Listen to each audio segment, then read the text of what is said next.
A desperate kingdom attempts to summon a hero, but their limited magical resources only allow them to summon a miner, a man named Steve carrying only a wooden pickaxe. But when he starts punching trees, everyone wonder what miner he is.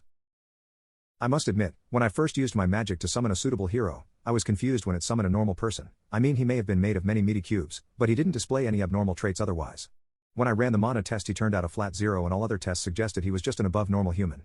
He didn't carry any special weapon with him but a handcrafted wooden pickaxe. The king was imaginably peeved at his loss and sent me and the supposed hero out to slay the demon king with the promise that we would not be welcome back if we failed.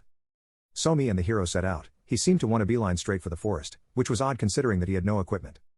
When we arrived, he ran up to the tree and started punching it, making great dents in the wood though his hands remained smooth.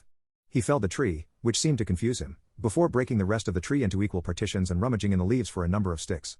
He took one of these pieces and slammed his fist down on top of it, splitting it into planks which he then assembled into 4 boxes of equal size to the original piece. He then took those 4 boxes and pressed them back together, forming a sort of workbench. He processed more logs into boxes and then took the sticks and used the full boxes to create thick tools, similar to the one he had came with. He then felled 3 more trees before picking the workbench up and putting it away, tucking it into his pocket where it apparently had no volume. I queried him about it, but he just gave me a strange look before asking for directions to the nearest cave. I replied that such things were rare in this world, which confused him further. After some more description of this world's geography, he shook his head and took his workbench out again, crafting a shovel. He then took this shovel and dug down, swiftly excavating great holes in the ground until he found stone. I queried his goals and he simply responded by taking out his pickaxe and breaking the stone in a matter of seconds. And with the same chipped pickaxe he came with. He swiftly created a small hollow and came back out, going back to his workbench and assembling the stone he had collected into a furnace and more tools, this time made out of pure rock. He queried where he could find iron and I replied that the dwarves bring in the raw ore at the beginning of every month so that they may be processed. He asked where they were and I showed him the way. Once there, he put down his furnace and asked for some iron ore that he may smelt it, and the dwarves laughed, and with reason, for it was common knowledge that iron took at least an hour to purify, and that was with a forge that had been stoked to whiteness.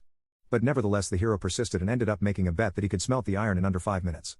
I also doubted it was possible, but lo and behold, he placed the logs into the furnace and the iron ore on the shelf above, and almost as if by magic the furnace ignited into full flame, consuming one of the logs almost instantly as the ore quickly collapsed into slag and the impurities vaporized. I and the dwarves drew back for how hot it was, but the hero stood directly in front of the raging flames, staring straight at the glowing ore until it had finished. Just as I thought the experience couldn't get more surreal, he reached into the forge with his bare hands and pulled out the searing ingot, shaping it into a perfectly proportioned ingot.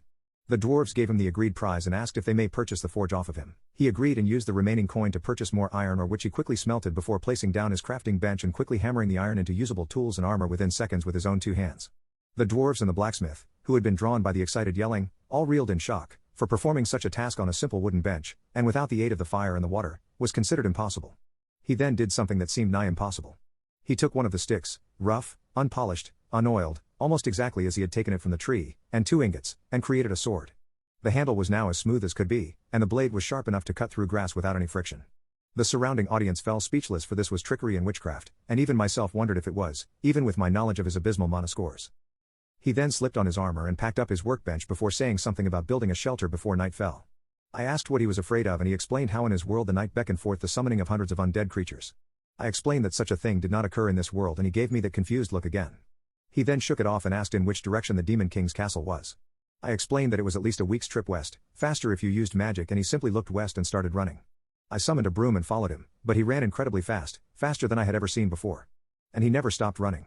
The only time he stopped was to get food, and when he did he seemed to cut the animal into ribbons before biting down on the raw meat and continuing. We did end up encountering a band of goblins on the way, but he was able to repel their attacks with his shield, which was also unusual, almost as tall as he was and with great nails pinned into the wood. He slaughtered them quickly and then ate their flesh as well, a disconcerting sight, as he consumed it in the same manner as he did the sheep and rabbits. We ended up reaching the castle near nightfall and I began to warn him of the king's power, only for him to charge on in, not even seeking a stealthy option, quite literally breaking through the gate and running into the palace. I viewed him from above and I watched as he stabbed, slashed and purged anything that came in his way, barely taking any hits. He entered the main room and challenged the king himself. The king laughed at his simple ways and slammed him against the wall, damaging most of his armor and sending his sword out of the window.